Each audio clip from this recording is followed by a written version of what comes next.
Welcome back to Mac Talks of Football, and the thing that every Real Madrid fan has wanted since the start of the season has finally happened. Kylian Mbappe scores his first goal for Real Madrid in La Liga, and to make matters better for them, he scored not once but twice against Real Betis, and Real Madrid won the game 2-0. So let's get right into it and talk about the game.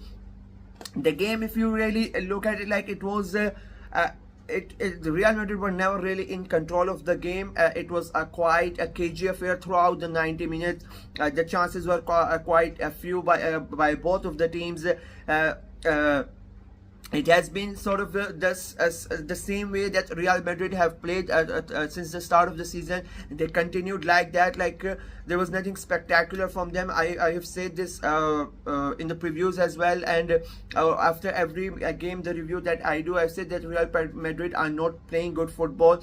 The football that you expect from Real Madrid, they have not played that since the start of the season, and it continued today as well. Like, they were never really in control of the game. It's not like the possession was also quite even between both of the teams, and they did not really create much chances. And I say the same thing about Betis as well. They was the same. As I said, it was quite edgy. Both teams trying to cut each other out, cancel each other out. Long phases of possession. Firstly, sometimes by Real Madrid, nothing coming off it. Then by Betis, nothing coming off it from that as well. So it was quite a boring game, to be very honest with you. The first half goes by, and as I said, nothing really happens.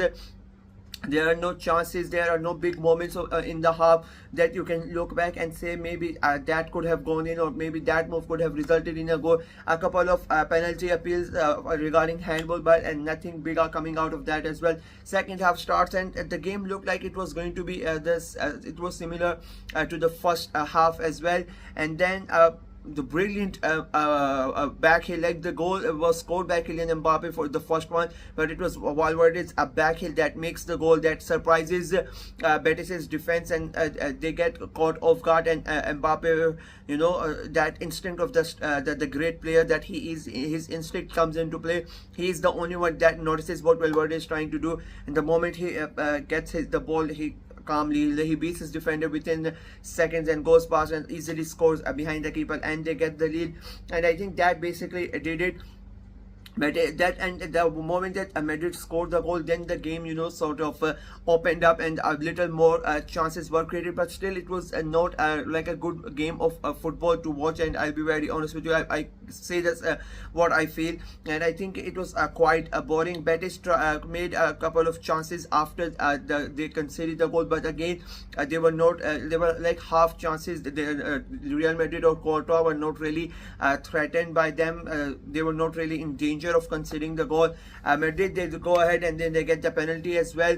The penalty that could have been avoided, to be very honest with you. The goalkeeper made the rash decision of coming out and getting the player. Otherwise, I don't think if he stays in the goal and lets the player come into, I don't think the player scores at that time.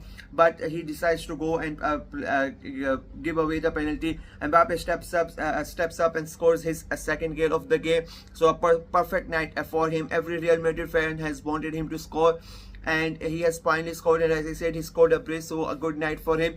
And I would say today, even though like the Real Madrid team, they did not create that much. The game was the way they played was not pleasing, but I still think that they looked better as compared to the first three games. The communication, the link of play between the midfield and the attack was today quite better. I have said this from the beginning. I said as much as I've criticized Real Madrid, I have said that it will take some time for these players, even though they are world-class players, but it will take some time for them to adjust to the new striker up front. It will take them time for them to know how to get each other into the game, to know about each other. So it is slowly they are slowly getting there to the point that where they can easily understand the situation around each other, and they can play with that. People are going to say that they are big stars and professional athletes and all that, but still the connection that you can make with your teammates, that is very important, and it takes time. You can play whatever all you want in the pre-seasons or in the practice matches and whatever, but unless and until you don't play the games that really matter, that doesn't really come up. And as I said, it took them time, but you can still see even in the on match day 3 also it was there. And now today again you can see they are still not playing good, they're still not playing to the level that you expect from Real Madrid, but it was there, like it is getting better, and it will get better as well.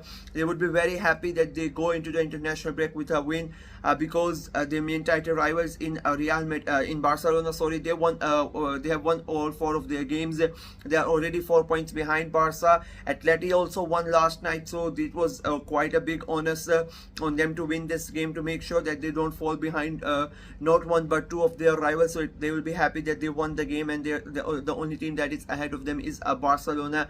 And then it becomes easy in a way because they have to play them 2 times, so they can go ahead and catch them if they want to. But I will say it again that Real Madrid have not started the season the way that I hope they would. They are not playing the good football that you expect from them. So this season could turn out to be very interesting and exciting for them. Real Betis, on the other hand, to be very honest with you, like I expected them to lose. I said the game was going to be quite close. I think I made a 2-1 prediction that I thought that Betis would score. I said it will be very, very tight, and it was tight. I will be very honest with you. If they don't get the penalty, it's like a 1-0. It would have been a 1-0 win. That's how close it was. Betis, to their credit, like the game plan was very simple. If you watch the game, like in the first half, they really did not try to create anything. Their main goal was to frustrate Real Madrid and try to get a point out of the game, and for a long time they succeeded until Mbappe scores the first goal. That's what their game plan was. They stuck to it for a quite long. Make sure you defend the ball, and when you get the chance, try to hit them on the counter or play the long ball. But it did not happen. Then when they concede, then they start to open up and they start to create something and try to get a goal back, because they want to get that point. They bring in their new signings with Roque. He makes his debut, but even he was not able to do anything. He had a header, but his header was straight at Courtois. So yeah, it was I think the game plan worked for a little while, but they did not really come with the ambition of winning the game. That's what I took from the game. I think that was their strategy, that they just wanted a point from this game. But unfortunately for them, they were not able to get that. Mbappe finally scores, and Real Madrid get the win.